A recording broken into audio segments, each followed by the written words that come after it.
friends, welcome to another video where I'll be taking you along to follow me on what a normal week of grocery shopping and cooking looks like in my household of 3 adults in Raleigh, North Carolina. I don't necessarily have a specific dollar amount that I aim for in my grocery shopping, but I do find that most of the time it falls somewhere in the $40 to $60 a week range.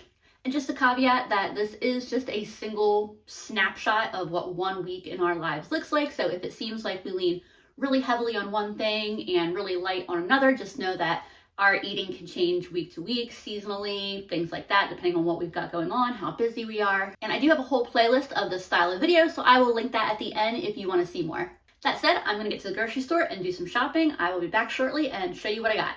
I started my grocery shopping this week only going to 2 of the 3 grocery stores that I usually include in my rotation. When I was going through and looking at the sales and building a shopping list, I was checking for any in-store clippable coupons, and I saw that there was a coupon for a free half sub from Teeter, which is a Kroger-owned grocery store. It was something related to some type of promotion with Duke College Sports. I don't know. All I know is that I'm getting a free half sub tomorrow. So I clipped that. I'll just do my Teeter trip tomorrow. There's not really any reason that I need to go today, and I gotta be out that way anyway tomorrow, so that's just the plan. So for today, I just did Food Lion and Aldi. I spent $19.69 at Food Lion. I spent $5.94 at Aldi. So somewhere between $25 and $26 so far.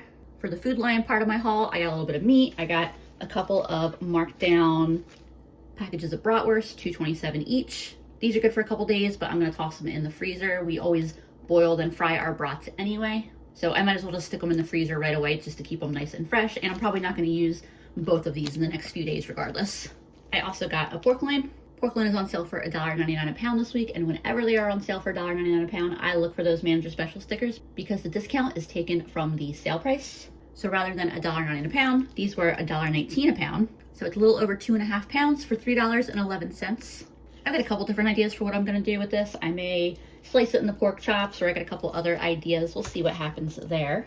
I grabbed sweet potatoes because there was a sign that said they were on sale for, I remember it was like 59 cents or something like that, 49 cents. But when I actually looked at my receipt, they were actually only 25 cents a pound. So if I had realized that, I would have gotten more. So these 3 sweet potatoes came to 4.71 pounds for only $1.18. So I'll definitely run back there and see if they have more because I will stock up to have enough sweet potatoes for the next couple months. Cabbage was also on sale. It was on sale for 49 cents a pound. So I got this 2.81 pound one for $1.38. From Food Lion, I also got this green pepper for 69 cents. I got this bag of shredded cheese for $2. And then the last thing I got at Food Lion, which is also the most expensive thing, was we needed creamer. The creamer was $6.79, but this isn't an every week purchase for us. I probably won't need another one of these for 3 weeks. So that was everything for the Food Lion part of the haul. Like I said, Aldi was only $5.94. I got 2 avocados. They were on sale for 55 cents each. 2 cans of corn for 50 cents each. I'll probably be buying a couple cans of corn each time I go for the next little bit just because it's a really good price, so I might as well take an opportunity to stock up. Zucchini was on sale this week for $1.19 a pound. This is about 1.5 pounds. It was $1.76. And then finally, I got a dozen eggs for $1.96. And I fear I am starting the week off incredibly basic because I had a bunch going on earlier and I'm really tired. So I'm just defaulting to some easy spaghetti and meatballs for dinner. I got half a bag of meatballs from Aldi that were in my freezer. Since they're open and they've been in there for a little bit, I want to get them used up before they start freezer burning. I know we've got some salad stuff in the fridge. Might make a little side salad to go with, but I'm keeping it basic for tonight. And then after I have some food in my belly, I can kind of think about what I want to do for the rest of the week with the ingredients I have. There we go, easy peasy. I just cooked the meatballs in the sauce on the stovetop. Hope y'all don't mind that I didn't show me doing that. I do have some Parmesan to grate on top, which is always nice. Probably should have heated up some broccoli to go with this maybe, but oh well. Hey friends, it is the next day and here is my Teeter haul. Actually didn't get everything that I wanted to get at Teeter. They were out of a couple things, but they're not necessarily things that I needed ASAP for dinner this week. It's stuff that I'll grab a little later in the week before the sales cycle ends. This stuff like some canned beans that I wanted that they didn't have. I was also getting an acorn squash and they didn't have any. I don't know if they were just out for the year or what, but I'll check for that when I go again. But anyway, focusing on what I do have, I spent $11.84. I think that means our running grocery total so far is up to $37. Broccoli was on sale for $1.99 a pound, so I got $1.21 worth. I grabbed a bag of brown sugar. This was on sale for $1.97. I don't go through a lot of brown sugar. I always buy it around Thanksgiving time, and this will probably last me until next Thanksgiving, honestly, unless I get real into cookie baking beyond Christmas this year. You never know. Half and half was $1.79. Sour cream was on sale for $1.25. The Barilla pasta was on sale as buy one get one free, but at that store what it really means is that it will ring at half price. So I bought one at half price for $1.39. And then what I always check for, but I did not go to Harris Teeter for, was cheese. I paid $1 each for all of these cheeses, so $4 for the cheeses. So two $10 containers of burrata that I got for $1 each, and then some like garlic and herb goat cheese, $8 little tubes of it that I got for $1 each as well. I'm a girl who loves her cheese, so this is very exciting for me. And there is my free sub right there. That was very exciting. It is a pretty good size for a free sub. I'm happy with it. Now that I've got all those groceries put away, I got one more task to do, and that's to scan these receipts into the Merrifield app. Merrifield is a completely free app that rewards you for shopping for better for you brands. Big thanks to Merrifield for sponsoring this video. To earn points, I just open the app and snap a photo of my receipts. This was just my really short Aldi receipt, but I love that it also rewards points for buying produce and eggs. You can make the whole process even easier if you want by connecting your online shopping accounts like Instacart, Kroger, Whole Foods, and more. Where you'll earn faster is by purchasing from the many participating better for you brands that might already be on your shopping list anyway, especially if you shop organic, plant-based, gluten-free, etc. And they also have weekly special offers on products to earn even more. This week there was an offer for Barilla pasta, which was also on sale for a great price. And if you're worried about whether a product qualifies for one of these special offers, you can scan the barcode in the app while shopping to confirm. I bought a box, scanned my receipt, and got a bunch of points. Now the best part is that you can redeem those points for gift cards from a variety of retailers, or even make a charitable donation. To try Merrifield for yourself, you can either follow the QR code that I've got on the screen here, or you can follow the link that I have in my description. Either way, that lets them know that I sent you. And once again, thanks to Merrifield for sponsoring this video. Andrew was saying about how he really was craving some chili, so I'm gonna whip up a pot of chili for dinner tonight. I'm gonna use dried beans for my beans.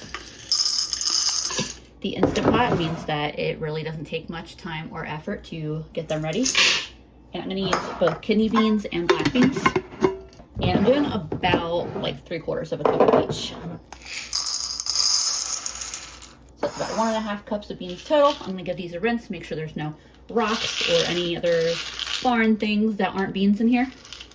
And the Instant Pot is my favorite way of cooking dried beans. I probably would cook dried beans like 10% of the time if I wasn't making them with a pressure cooker. I do 3 cups of water for each cup of beans. I have about 1.5 cups of beans, so I'm gonna do a little over 4 cups of water. And I'll cook these under high pressure in the Instant Pot for 35 minutes. So it'll take like, I don't know, maybe 10 minutes to come up the pressure. It'll cook for those 35 minutes, and then I'll just let the pressure naturally release, probably until the pin drops, unless I've started my chili and I wanna get things going, in which case I'll let it release for like 15 minutes or so. But that's all there is to it. That's how easy it is. I love this thing. For the meat for my chili, I pulled this ground beef out of my freezer. One of the big ways that I save money is that I only buy ground beef if it's really on sale.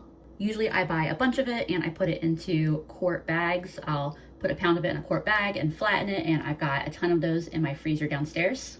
And then I'll pull a pound of ground beef out as needed. In this particular case, obviously I did not repackage it, which is why I want to go ahead and get it used up. As much as I try to be a super responsible grocery shopper and repackage my meat for the freezer, sometimes it just doesn't happen, and the best I can do is just toss it up into the freezer and call it a day. When that happens, I try to use these sooner rather than later. You see, the sell-by date was on September 26th. I probably bought it then or the day before. It was only $1.99 a pound. I'm pretty sure this was the only package they had, so I couldn't stock up anyway. But I grabbed this one for $2.41. It's like 1.25 pound almost. I'll thaw it in some cold water. Perfect for making some chili. My beans are done, and while my meat finishes thawing, I'm gonna start heating up some fat here that I'll use to cook my onions and peppers in. This is just some pork fat. This is left over from when I make pork shoulders. I freeze it, chop it up into little pieces, and use it as a free cooking fat. All the onions I have right now are kind of on the smaller side, so I'm gonna use 2 of them. I'll just real quickly dice these up and toss them in that pot to start cooking. And I'm chopping up my green pepper right now, but I think I will wait a little bit before I add it. And the green pepper, I'm just dicing up into little chunks. Let me get my ground beef in. It's still a little bit frozen, but that's okay. I'm just browning it and breaking it up, so that will be just fine.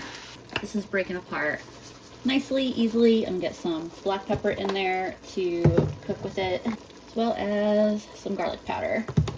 I got these peppers in to start cooking, and then I've got a few cloves of garlic I can cut up.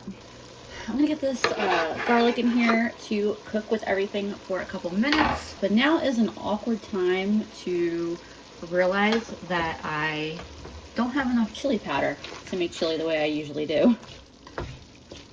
I did not realize that we were so low. I have about a teaspoon and a half that I can add in there. So we're gonna have to figure out how to make do. I've got paprika, which I'll just add in the rest of that. I'll get more paprika. And then I'll also get a little bit of cayenne in there. I'm gonna be careful with the cayenne, but a little bit of paprika, a little bit of cayenne. Oh, I've got a lot more paprika. Okay. The paprika's not quite chili powder, but they are both peppered powder, so between that and cayenne and some other ingredients I have, I think I can make this work. I think it'll be all right. So I'm gonna let this cook for a couple minutes, and I'm gonna open up my cans. I've got 1 can of crushed tomatoes, and then 2 of these cans of diced tomatoes with green chilies. So it actually smells really, really good. I've got my beans here. I drained most of the liquid off of them. There's still a little bit of liquid in there. I'm not worried about that little bit. Not enough to dirty up a colander over. So that's what that cup and a half of beans ends up looking like. And then here's 1 of my can of tomatoes. Trying to be a second can. There we go. I had accidentally pushed the lid in and gotten it a little bit stuck while I was draining them. And then the can of crushed tomatoes.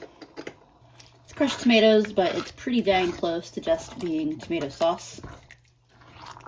So I always just do 2 cans of tomatoes and 1 of those big cans of crushed tomatoes. We're gonna have a nice big pot of delicious chili.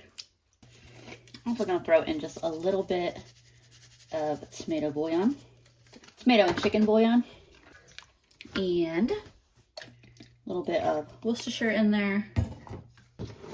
And let's see, is there anything else that I want to add right now? I'm gonna do some of this garlic and herb seasoning blend. I haven't added any salt yet, at least not directly. Obviously there's salt in the bouillon and in the Worcestershire sauce and in those cans of tomatoes. So I'll give it a taste shortly here and see where it's at sodium wise. I can always add a little more salt, but I don't want it to be overly salty. I can also see how it tastes as far as like the chili situation. The flavors are going to develop and intensify as it cooks, so obviously this isn't really indicative of the final flavor here, but it'll give you an idea. The paprika and cayenne combo actually made for a pretty good chili substitute. I had also considered adding some of this hot chili sauce. It's all flavoring from hot peppers, so I'm like, we can make it work. And I'm gonna turn this to low, and I'm gonna cover it. And I'm just gonna let this cook together for like, I'll check on it in probably like 15 minutes. All right, it's been 15 minutes. Let me see what this is looking like. I may stir it, taste it, and then cook it for another 10 or 15. It smells really good. Try not to burn the heck out of my tongue. Another thing I think I'll add is a little bit more of that tomato chicken bouillon. Like, it's just what's left in there. I just refilled this from a large container, so I've got plenty more. But I'll get that little bit added in, stir this, and then I'll pop the lid back on for another like 10 or 15. I could eat it right now. I'll give it just a little bit longer, let those flavors develop a little more, and then we will get to enjoy it. My timer went off. I shut the heat off. I did open the lid and stir this a couple times just to make sure nothing was sticking on the bottom. I may let this cool down ever so slightly off the heat for a couple minutes, but it is ready to eat. Yeah, we'll just keep that off the heat so it cools down from the bubbling cauldron that it is right now. Get a quick taste of it. That came out so good. I would not even have thought that I had run out of chili powder. Super, super good. Definitely ready for a bowl. I've got my cheese and sour cream because I definitely want some of that chili. It's funny, I'm not really picky about my dairy, but when it comes to sour cream, the Breakstone sour cream is like easily my favorite. There's my bowl of chili. Ready to eat. I'll probably put a little bit of hot sauce on this too because I like a little hot sauce in my chili, but it's a good bowl of food. For dinner tonight, I'm gonna get into this pork loin. I think we're gonna do half tonight and half tomorrow probably. It's over 2.5 pounds, so you know, it'll be a little over 1.25 pounds for each meal. I'm planning to steam some broccoli to go with this, so before I get my cutting board dirty with the pork, the raw pork, I'm gonna chop up my broccoli and I'll just set it aside in a bowl for now until I'm ready to use it. Although I'm realizing I'm gonna have to wash the cutting board to cut up the pork anyway when it's cooked, so I guess I don't have to cut the broccoli ahead of time, but I'm already doing it. The order doesn't matter, you know, that much here. So there's my broccoli ready for me when I need it. Not quite evenly cut in half because I cut it through the package so I couldn't see that this end was fatter than this end, but I think I'll use this end for tonight since it'll be cubed up and served with rice and broccoli, and then this one I'll make into chops just so we have a little more. So I'll slice this into what looks like probably 5 chops. I love getting the whole pork loins because I like being able to make the chops the size that I want them. And I'll put these in a dish with a lid, and we'll use these for dinner tomorrow. And I said I was going to cube this, and I ultimately am going to, but initially I am going to cook it in slices, and then I'll cube the cooked pork up. I originally was going to try out making char siu, like Chinese barbecued char siu, but I realized I wasn't really going to be able to properly marinate the pork the way that it should be because I didn't want to spend the time on it. Rather, I didn't realize the time commitment that marinating would take, so I'll just make a different dish. Before I go any further, I'm gonna set this aside and get my rice started. I'm not making like a huge amount of rice, but I'm gonna use my big rice cooker so that way I can put the broccoli in the steamer basket towards the end and just steam it with the rice. I'm making 2 cups of rice, which I've washed. It's probably definitely more than what we need for this meal, but I'd rather have too much than not quite enough, and I'm figuring extra rice we can have with some of that leftover chili because I love serving some chili over rice. I'm adding 2 cups of water, and that's all there is to it. Well, I gotta plug it in. I do have to do that part. Now I'll just hit the white rice button on here and it will do all the cooking for me. I just gotta remember at the right time to add the broccoli in. I've just tossed a few cubes of that pork fat I have into a cast iron pan, and I will start heating that up. And I'm gonna try coating my pork in some cornstarch and essentially doing like a real shallow kind of fry on it. My pan is nice and hot, so I'm gonna get these pieces of pork in here. Well, it sounded really hot, but I'm not getting the sizzling that I expected. Maybe it's not quite as hot as I thought it was. Close to it though. It'll be all right. I'm down to 8 minutes on my rice, so I'm just gonna pop this open, drop that steamer basket in, close this, and let it keep cooking. While my pork cooks, I'm gonna start getting my sauce ready. I'm not following a recipe. I am winging it, as I often do. So I get a little bit of oyster sauce in there, a little splash of Chinese cooking wine, some soy sauce. I have some of this chili garlic sauce. I think I'll use that instead of gochujang today. I'll add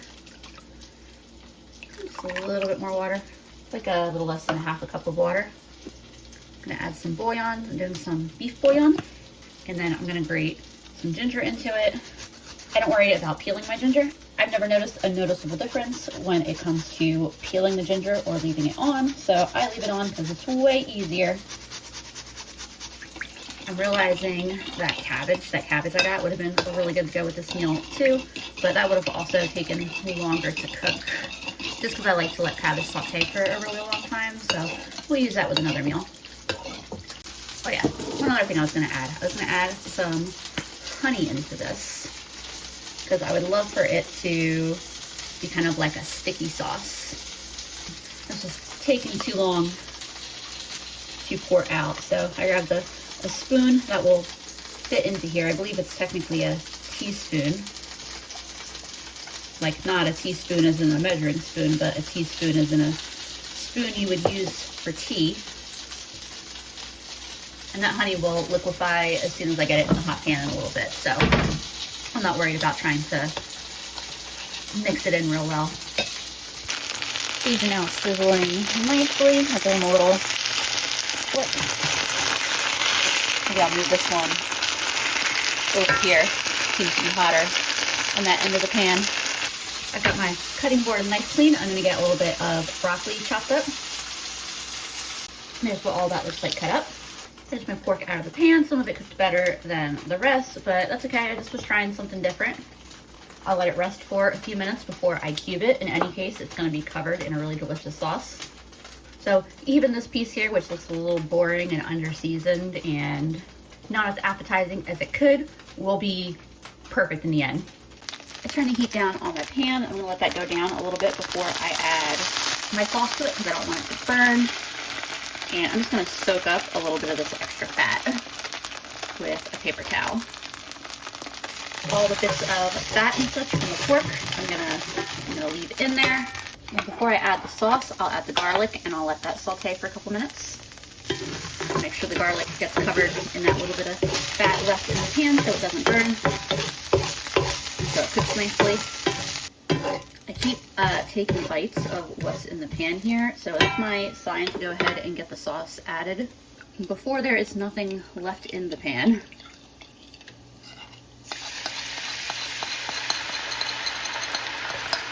It'll take a minute for a little bit of the crystallized honey to melt in, but it definitely will. And I'm going to let this sauce simmer together for a couple minutes. This pork has had a couple minutes, so I'll go ahead and cube it up. That cast iron pan was not the best pan for this. I have another one that would work better, but I have to restore it. I got it for free in my local Buy Nothing group, but it's got a little bit of rust. I tried one of the pieces that had a little bit of browning on it. It tastes really good despite it being really under-seasoned. I definitely think if I coat it in cornstarch and try doing a shallow fry like that, I definitely need to use a different pan. That pan is not quite right for it. Man, I think I could have gotten better results if I had just pan fried it the way I normally do, but whatever, it's all gonna be delicious, so it doesn't matter. I just tasted the sauce and it is so good, and you can see it's thickening up really, really nicely. But I want it to be really thick and really coat my pork.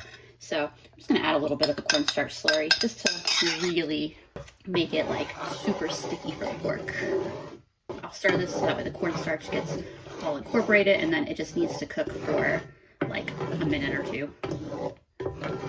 Turning the heat off my burner because that cast iron will keep the heat for a little bit. And I am adding all of my pork back.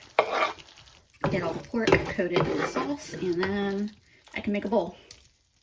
Then here is my rice and broccoli. If I wanted the broccoli a little crisper, I could have taken it out when my rice beeped that it was done. Instead, I let it just stay in here for like the 5 minutes or whatever that my rice finished on the keep warm. I'll get myself a bit of this rice, some broccoli, and then some of my nice sticky saucy pork right on top. Get a little, I guess, a big bite of this. That is so good. One other thing I want to try. I got this crunchy chili onion oil from the Dollar Tree, and I hadn't gotten a chance to try it yet. Put just a little bit to start so I can taste it.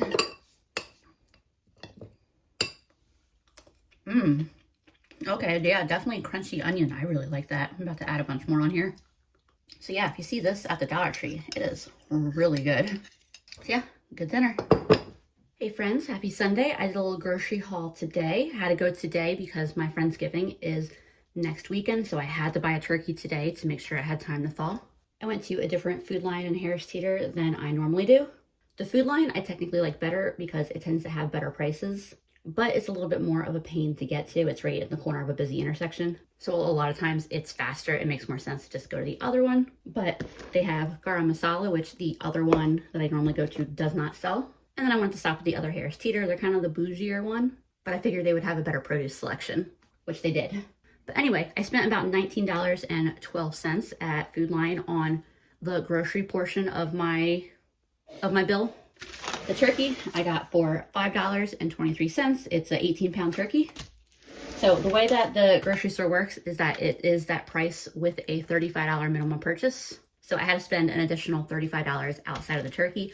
And so what I do, like the way I plan it every year, is I just stock up on things that I know I'm gonna need to buy anyway, like trash bags and laundry detergent and like that kind of stuff. And that's all stuff that I don't include in like my normal grocery budget. I plan my grocery budget as just food only. That's why I don't include all of that stuff here. But stuff I did get that went towards that $35 is they had butter on sale for $2.50 for a pound. So I got a pack of butter. And when I say that this Food Lion has better prices, even though it's probably the same short distance from my house as the other one, I don't think the other one had butter on sale for $2.50. Like this location, just better prices. They also had a freezer end cap with lots of frozen veggies. So I got 2 bags of chopped broccoli, 2 big bags of corn, and then 2 bags of cauliflower. The broccoli was $1.10 each. The corn was $1.35 each. And then the cauliflower was also $1.10 each. For the garam masala, let me tell you why I am such a Badia stan. Look at how much the garam masala is in the regular spice section. And then look how much I got this one for. I love me some Badia seasonings. And here's the Harris Teeter part of my grocery run I did. I spent $6.78. I got a jar of pasta sauce to replace the one that I used earlier this week. This was on sale for $1.77. I did get the beans that I wanted to get. This was 4 cans for $2. Brillo pasta was still on sale, and I was able to redeem the bonus points in the Merrifield app one more time, so I grabbed 1 more of these. And then I may not like that Harris Teeter location very much, but they did have squash, so I got myself a squash. That was on sale for 99 cents a pound and cost me $1.51. For dinner tonight, I'm doing pan-fried pork chops, some Instant Pot mac and cheese, and then I'm gonna saute up some zucchini. So I've got some oil heating up in one of my cast iron pans. I have my pork right here. I'm gonna get the mac and cheese started first. To make this mac and cheese, I'm adding 2 cups of water, and I'm gonna add some chicken bouillon. You could also use broth instead. Also gonna season it now with some black pepper, some garlic powder, a little bit of Italian seasoning, and a little bit of Worcestershire. Also adding in about a tablespoon and a half of butter. For the pasta, I'm adding in 8 ounces of pasta. This is a little bit of macaroni, but mostly the cavatappi that I have left over from my Dollar Tree Thanksgiving video. They have a more or less fairly similar cook time, so it should be no problem doing the 2 different pastas. And I'm just gonna press this down so that way all the noodles are submerged in the water. However, I'm not gonna stir it. Just like that. And then I'm cooking this for 3 minutes on high pressure, and then I will immediately release all the pressure when that is done. So if you have an Instant Pot, it's 3 minutes on high pressure and then quick release as soon as it's done. And then I've got my pork. I'm just gonna season it and throw it in my pan. And I just got these seasoned on both sides with salt, pepper, garlic, and paprika. And I'm just gonna fry these probably like, I don't know, 2 to 3 minutes on each side until they're done. And then I'm also gonna saute some zucchini for dinner. I got 2 of them for right now. I got the other one out, but haven't committed to using it yet. This is probably a pound right here, which is probably enough for us for dinner. I'm just thinking about, as I'm cutting this, if there's anything else that like I know I'm gonna wanna use the zucchini for later this week. And I'll cut the zucchini into some nice chunky half moon shapes. I am gonna save this last zucchini. I don't know what for yet. Maybe I'll end up roasting stuff on a sheet pan in the oven or something. I'm not sure, but it'll be good whatever it is. I'm gonna get these flipped over.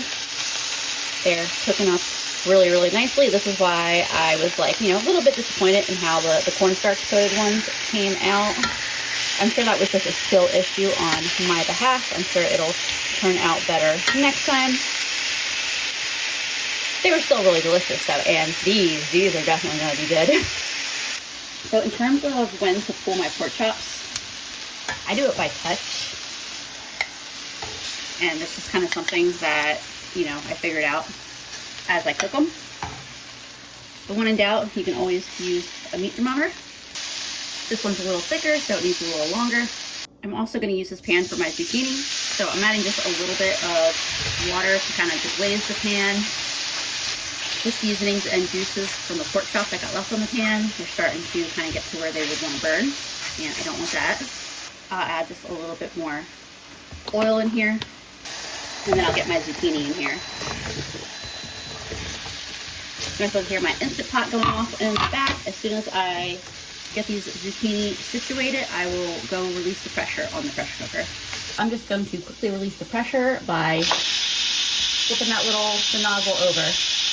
The pin dropped on this. I can safely remove the lid, and I'm going to move that back to the center of my counter now that I can move it. I don't like to move the pot when it's under pressure. It's generally not recommended to do so. Okay, first thing I'll do is give this a little stir. The pasta might be sticking just a little bit, but that's okay. I stirred my zucchini, by the way. That's pretty close to being done. First thing I'll do is I add either milk, half and half, or cream. I've got just a little bit of heavy cream left over from the last couple weeks that needs to get used up. And then you want to add anywhere from like 1 to 2 cups of cheese, whether that's shredded cheese or an assortment of cheeses like I'm about to do.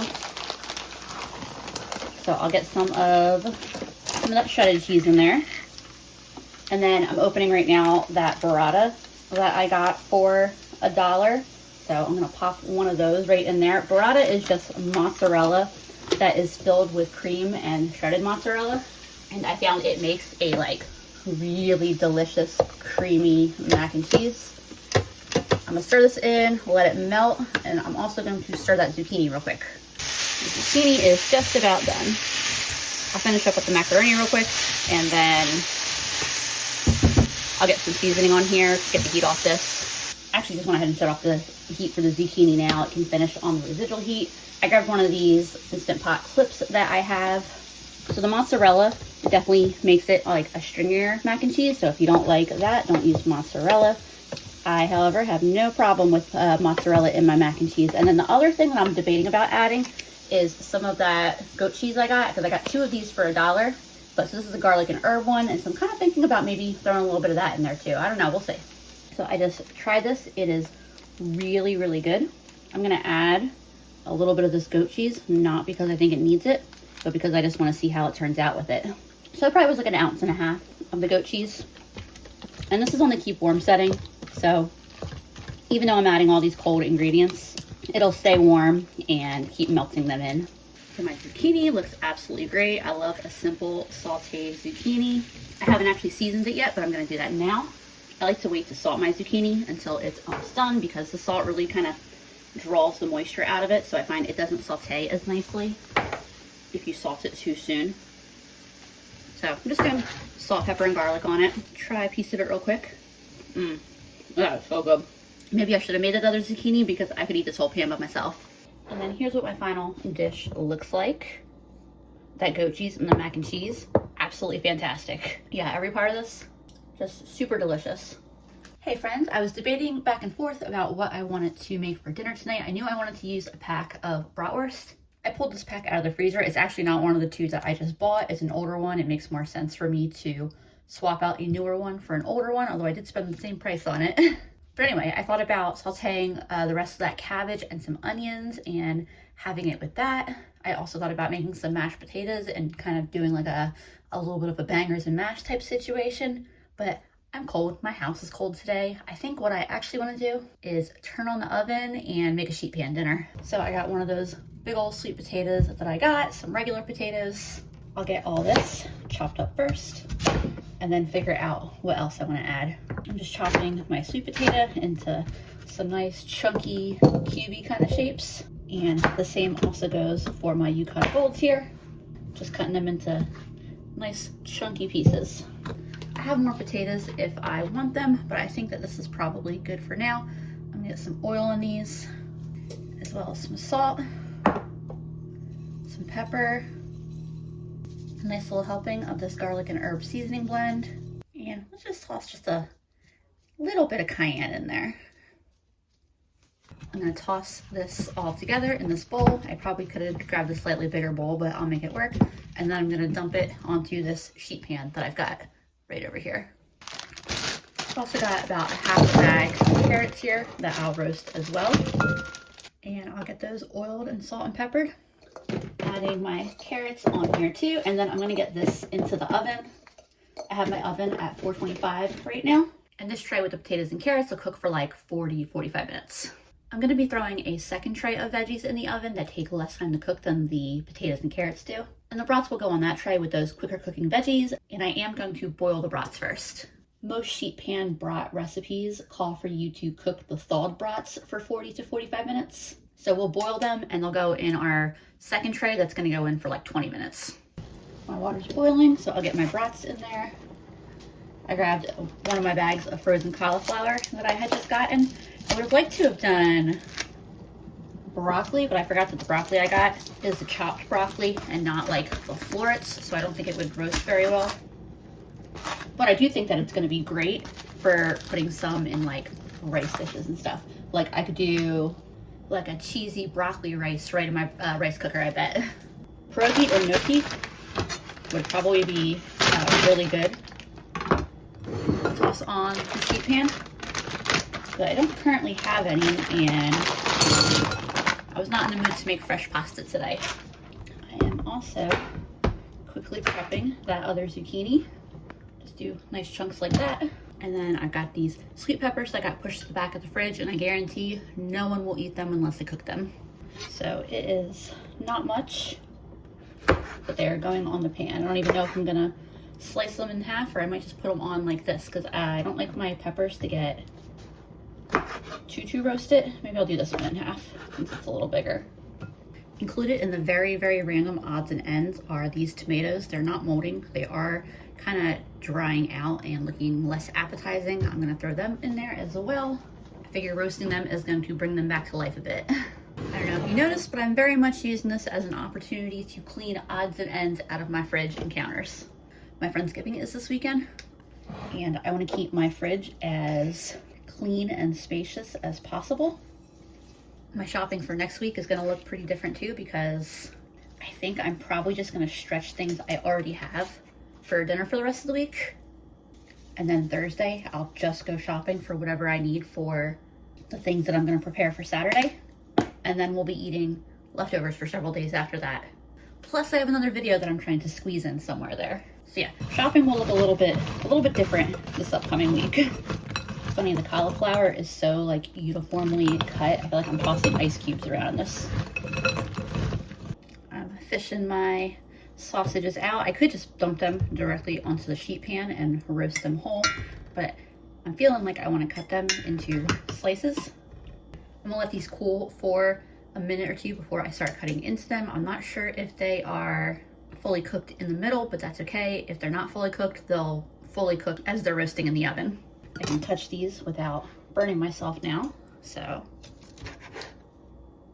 yeah, they're a little undercooked in the middle, hopefully cooked enough to stay together. Yeah, I think so. I'm just gonna cut them into nice chunky bits. I doubt this really needs any oil added to it, but I'm just gonna throw in a little tiny splash anyway. And then some of that garlic and herb seasoning blend. Then I will get these on the pan and in the oven. This is ready to go in the oven now, and it'll cook for probably like 20 to 25 minutes. My dinner is out of the oven, and I am not nearly as cold as I was earlier. This is ready to serve. And there's my large, lovely plate of veggies and meat. I did roast everything for like 10 minutes longer than I said I would. The pans were kind of crowded, so it took a little bit longer. the more that you have on the pan and in the oven, the more steam it creates, and so it just takes a bit longer to start like roasting and getting brown. But everything is really delicious. Now all I'm doing is trying to decide which condiment I want to have with this. I think I'm either going to go with some type of sweet chili sauce or a buffalo sauce, or maybe even like a Nashville hot sauce. Either way, very delicious. So for this Tuesday night dinner, I have this bag of large lima beans that I bought a couple weeks ago from Aldi. I had this thought that I wanted to do like a butter chicken recipe, but with beans instead of chicken. And I think now's the time to finally get around to trying that. I was trying to figure out what to call this dish because mature lima beans are also known as butter beans. So I'm like, all right, butter chicken, I can't just call it a butter bean dish because that brings to mind something else entirely. Like, if they're butter beans, do I just call them butter beans? Finally, I saw someone refer to it as butter bean curry, and that might be the closest thing that makes sense. I haven't actually cooked lima beans in the Instant Pot before. I'm assuming they'll cook in the same like 35-minute cook time that I usually cook kidney beans, so that's what I'm gonna try. On the off chance they're a little overcooked, I'll know for next time to shorten that to 25 or 30 minutes, and if they need more time, I just pop the lid on and set the timer again for another 10 minutes or so, no big deal. And I think I'm gonna cook like a cup and a half of dried beans. And I always check my dried beans for any little pebbles or anything that's not supposed to be in there, as well as give them a rinse. The extra large beans are especially easy to sort through. I'll cook these in about 4.5 cups of water. Like I said, I'll cook these for 35 minutes on high pressure. I'll let them natural release and hopefully they'll be done enough. The timer on my beans went off a few minutes ago and it is depressurizing. I got involved in a side project, but I'm gonna start some rice now. I'm gonna make a cup and a half of rice. I gave it a good rinse and added a cup and a half of water.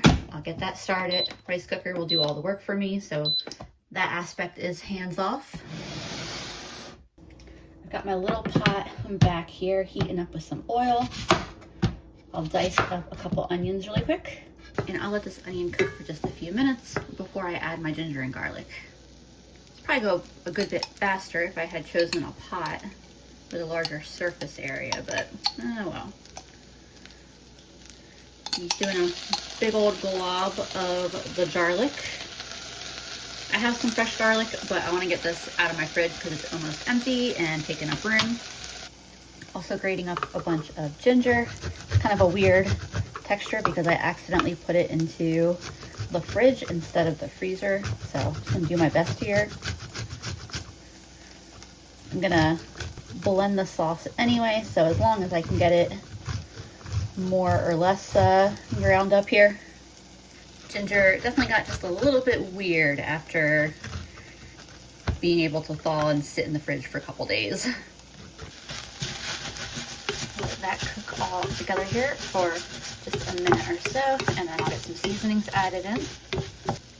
Into my pot, I'm gonna add some of that new garam masala that I got. Some pepper, some paprika, a little bit of cayenne. I'll add a little bit more to taste if I need to. And since I used the jarred garlic, let's add a little bit of garlic powder also, just to get a little extra bump in the garlic flavor. I'll stir these around as those spices sit in the warm pan. They're gonna wake up, so to speak, become really like wonderfully fragrant. Then I'm adding in 1 can of tomatoes. And I added the ones with the green chilies because those are the ones I really like. I'm adding just a little splash of water in here to thin things out just a touch. And I'm gonna put on the lid on this and let this cook together for like 5 minutes. All right, that 5 minutes has passed. Smells really good. And one extra thing that I'm doing, I have this little bowl of veggies left over from last night. It's just the cauliflower, carrots, and sweet potatoes. I'm gonna add that. I'll be blending this all together anyway, so you won't even notice I added in those extra veggies. And I'm just gonna use my immersion blender real quick to get this, you know, fairly smooth. Once blended, it is thick, but it does taste good, and I'll still be adding the cream and butter, so that will really smooth it out. I am gonna add a little bit of Worcestershire just because since it doesn't have the juices and fats from the chicken, there's just a little bit of like savory umami-ness that I don't know if I'd say it's lacking, but it could use a little more of. Got my beans here. I'm gonna get those drained real quick. I guess I should have used the slightly larger pot because I don't know if all those beans and this are gonna fit in the same pot. I might have to add this to the Instant Pot, in which case I'll do that after I add the butter and cream.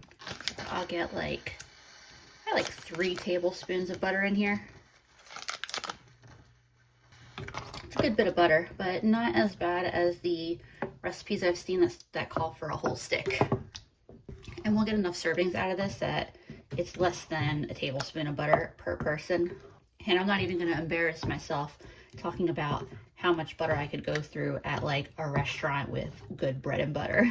I used up the last little bit of that heavy cream I had, and then I'll use the rest half and half. And get that all stirred in. This is really good. I don't think this is gonna fit, but for some reason I'm gonna try it anyway. I don't know how I'm gonna start it, but well, I mean, it's close, but it fits. So as soon as I get this fully stirred in, this is done and I will serve it over some rice. But of course, first I'm gonna seal a bite of it all together first. That's really good. That definitely is a good bean for that. And then here is the final plate. I could have made it a little bit spicier for my tastes, but my mom will really like this. Also go a little bit heavier on the garam masala next time. It being a new bottle that I hadn't tried yet, I wasn't sure which flavors were going to be most prominent, but it's really good. We just made a super quick in and out trip to the grocery store tonight. I'll likely do my big Friendsgiving shopping trip tomorrow, pick up something really easy for Friday dinner that won't make my kitchen a mess. Tomorrow's still up in the air as well, but for the final dinner of this video, I know I will be doing meatloaf with green beans and I think mashed potatoes. So on our super quick Food Lion trip we did tonight, I spent $4.73, $1.10 on each of the bag of green beans, which were on closeout, and then obviously this was the ground beef was marked down to $2.53. I'm gonna try roasting these green beans right on the pan with my meatloaf to see if that works or not.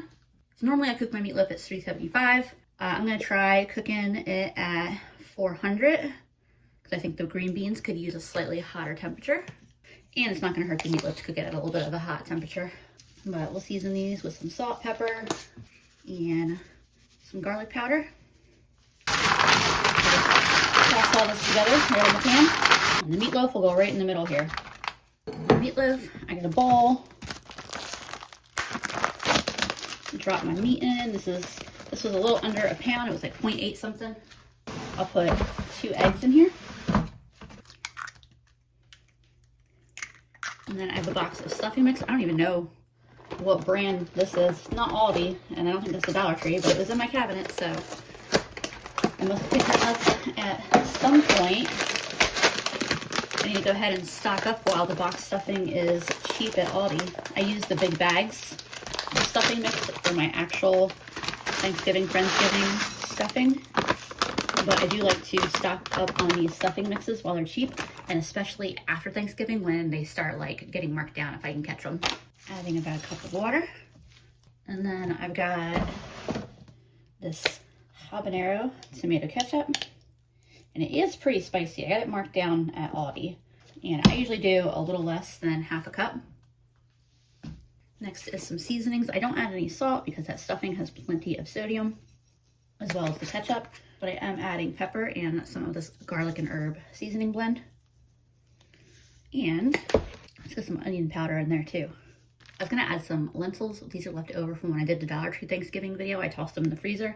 I should have frozen them a little flatter. Instead, they froze very into one big chunk. So I will save those for another day when I remember to take them out of the freezer. And I think that's all the things that I usually add. So I'm gonna mix this up. I use my hands. I think that's the easiest and fastest way of doing it, but I won't make you watch me do it. And there's what that looks like. I just dump my meatloaf mixture right on the pan and I like hand form it into kind of a loaf shape. I've got a different ketchup that I'm using here for the top now. It's a jalapeno tomato ketchup that I also got marked down at Aldi. It's a little bit less intense than the habanero, but I think the habanero is so nice inside of a meatloaf. All right, so usually I bake my meatloaf 375 for 35 minutes. I got it at 400. I'm gonna put it in for 300 and then check on everything. I gotta admit, For me, peas and potato wedges sound really tempting, but I already said mashed potatoes, so I know I would very much disappoint Andrew if I changed that now. Let's see, I don't know how many potatoes I'm going to use, so I'm just going to start washing them and cutting them until I feel like I have enough. I washed them all and threw out the bag. I think I'm just assuming that I'm going to make them all.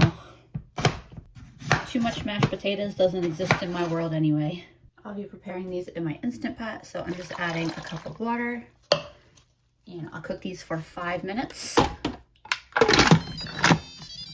And then I will immediately release the pressure. My pressure cooker just came to pressure. The 5-minute timer came on. Timer on my oven went off. I put everything in there back in for another 5 minutes. I think it would have been okay if I had taken it out then, but I also didn't think it would hurt for another 5 minutes, so let's do it. I got a tablespoon of butter melting here. I'm about to add a tablespoon of flour in with it. My pan's still getting hot here, but I'll mix this in and let that flour cook for a couple minutes. Everything is about to be beeping at me at the same time. There's the oven.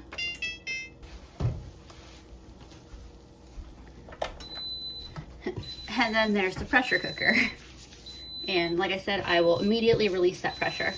While my pressure cooker finishes depressurizing, I'll get in about a cup of water in here. I'm also gonna get in some beef bouillon, some pepper, a little bit of garlic powder. And I'll let this come up to a simmer, let it thicken up. I'll taste it. I can add more bouillon if it needs it. I removed the insert from the Instant Pot just because it's, you know, take away some of that bulkiness. And I'm dropping a couple tablespoons of butter into here. Plan to add some salt, some of that garlic and herb blend, and some pepper, a bit of half and half. And then I'll blend this real quick right in the insert. And that took no time at all. And if I need to add any more seasonings, it'd be very easy to just stir it in at this point. Those taste great though, so I will leave them be. I just tasted the gravy and that also tastes perfect how it is. So I'll put the heat off of that. And there is how this dinner came out. It's time to get this served up. There's a lot fewer green beans in this corner because that's where I've been snacking on them from. And then there is my finished plate. I don't know why I haven't been eating green beans in such a long time because I actually really like green beans. I think I just had a couple of like bad batches of fresh green beans from one of the grocery stores, and like there was a little while there where I couldn't stand green beans, but this is really good. Meatloaf is also super delicious and flavorful, as well as those mashed potatoes. Super good. I'll show you all my shopping haul I did today, though I won't go over all the prices, but this was my Harris Teeter haul. I spent $14.35. And obviously, since most of this is for my Friendsgiving, it's gonna look a little bit different than my normal grocery trips. You don't usually see me get 2 liters of soda. And here's the Aldi portion of my haul. I spent $22.19. And then finally, I spent $13.22 at Food Lion. The potatoes and the cranberry sauce are the only things that are Friendsgiving related. I got the chicken for dinner tonight and then the 2 pounds of sausage because they were marked down to $2.27 each. And the frozen peas were another of their frozen vegetable markdowns, so it was $1.10 for that bag. Y'all notice how I said I wasn't going to share the prices of that last grocery haul, but I still couldn't resist sharing the things that I got a really good deal on. So all in, I spent about $54 on all my groceries for last week. That definitely falls within my normal range. This week I'm up to $50 so far. It's a little bit of a non-traditional week for me, but I wouldn't be surprised if I'm not back to the grocery store until sometime next week. We will end up having several days of leftovers to eat. Hope y'all enjoyed hanging out with me while I did some grocery shopping, made some dinners. I appreciate y'all so much, and I will see you again soon.